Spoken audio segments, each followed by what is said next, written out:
I want to talk to you about the new vision for the Niger Delta. Some of us will recall that in 2016, during the heat of the pipeline vandalization by militants of the region, notably the Niger Delta Avengers, that the Vice President, at the instance of Mr. President, embarked on a tour of the region where he met with key stakeholders, PANDEF, the youth groups, traditional rulers, representatives of oil companies, etc. It was in the course of these engagements, submissions and several demands were made, which demands were evaluated, leading to the birth of the new vision for the Niger Delta. The new vision for the Niger Delta brings together a robust set of initiatives, programs, projects, etc., aimed at ensuring that the people of the region benefit maximally from the wealth of the region. Indeed, the new vision speaks of a forthright partnership between the federal government, the state government, the private sector, and the local community. Under the new vision, everyone has a role to play. For instance, the people of the region must ensure that there is peace in the region, otherwise there can't be any meaningful development. Under the new vision for the Niger Delta, there have been several initiatives that this government has championed. The first is proliferation of artisanal refining. The federal government's solution to that issue was to promote the establishment of modular refineries. Today, we have 7 modular refineries that are at different stages of completion. In fact, 3 of them, as I speak, are ready for commissioning. I'll just go through the list of these modular refineries. The first is the OPAC modular refinery. It is in Delta State. Another modular refinery is Walter Smith. It is in Imo State. We have the Ikweona in Akwa Ibom State. We have the Edo Modular Refinery. We have the Niger Delta Petroleum Resources. We have the Ezekiel Modular Refinery, and so on and so forth. But as I said, 3 of them, as I speak, are ready for commissioning. The 3, I'll just mention their names, are OPAC Modular Refinery, Walter Smith, and Niger Delta Petroleum Resources. The other issue we met in 2015, which we addressed in line with the new vision, was the issue of the contamination of the land soil on account of activities of hydrocarbon companies. So what we did was to immediately put in place the HYPREP, which is the agency that is responsible for the cleanup of Ogoni land today. The cleanup has since commenced. We're in the second phase now of the cleanup. Under the first phase, 21 lots were given out, and that stage is about 60% completed. We have the second phase, which I understand about 36 companies have been awarded contracts, clean up about 36 lots, and that is about to start. I understand that that process has almost been concluded. The process of the award of contracts has in fact been concluded. It is left for the contractors now to mobilize to site. The other issue was the issue of gas flare. We all know all the controversies surrounding gas flare, and of course the attendant negative effect it has on the individual's health, respiratory issues, and what have you.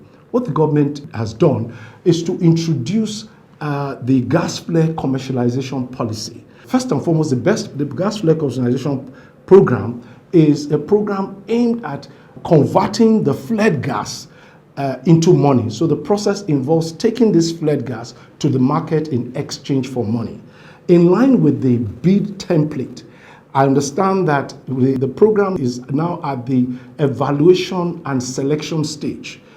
After that stage is concluded, the next stage will be the actual award of contracts. So I dare say that this process is at an advanced stage. The other issue we met on ground was the operationalization of the Maritime University. When we came on board, it was clear to everyone, and even the people from the region insisted that we operationalize the Maritime University. Today that university is up and running. Indeed, full academic activities started in 2018 with 3 faculties, namely the Faculty of Environmental Management, the Faculty of Engineering, and the Faculty of Marine Transport. So as we speak, that faculty, which is situated in Delta State in Okerenkoko, is fully operational. Full academic activities has since started in the university. So the other issue that the Vice President, that they discussed with the key stakeholders of the region during this tour, was the gap in infrastructural projects that needed to be addressed.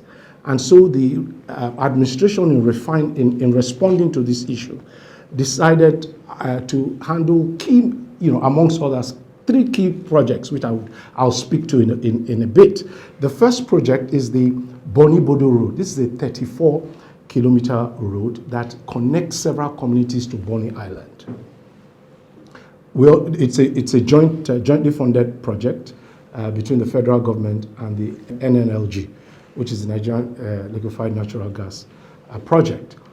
The other project that the administration decided to do in the area of infrastructure, as I mentioned, is the East-West Road. The East-West Road is a 338-kilometer dual carriage road that connects Warri to Akwa Ibom. It's a road that will connect Warri to Akwa Ibom. Only recently, Mr. President gave approval for the immediate release of 20 billion naira to fast-track the completion of this road. The other project is the Warri-Itakpe Rail Project, which is a 276-kilometer rail project that will connect Warri to Ajaokuta in Kogi State. As we speak, this rail project is ready, has been completed, and it's ready for commissioning. So these are some of the infrastructural projects that the administration is currently pursuing, and we're pursuing this very vigorously. Another issue that we have done, talking about this administration, in terms of promoting efficiency within the NDAs, because one of the issues we met when we came in was the fact that a number of the NDAs were operating in silos. So for instance, we found that 2 MDAs or agencies could be doing the same project. And we felt, that was not the best way to go about it. So we introduced what is known as the SIWP document. The SIWP document, or SIWP, is an acronym for Strategic Implementation Work Plan. Now, under this document, what happens is that the different MDAs populate this document with their programs, activities, and initiatives, such that everything is clear and everybody knows what the other is doing, so that we don't have a situation where there are duplication of projects. So this has really helped in promoting efficiency, coordination, transparency, even amongst the MDAs. And finally, the one thing that we have put in place as a structure to ensure that everyone is on the same page, we are all going in a particular direction, was the putting in place of the Interministerial Committee of the Niger Delta, which is headed by the Vice President himself, and its membership includes all the heads of the different MDAs. So these MDAs, they meet periodically to interrogate the different programs, initiatives, and activities of the MDAs of the Niger Delta to ensure that everyone is aligned with the new vision and we're all on the same page and moving in one direction. So these are some of the things that this administration has put in place that we can now see impacting very positively on the Niger Delta, on the region today, that I dare say is transforming it and bringing about very positive development. Thank you.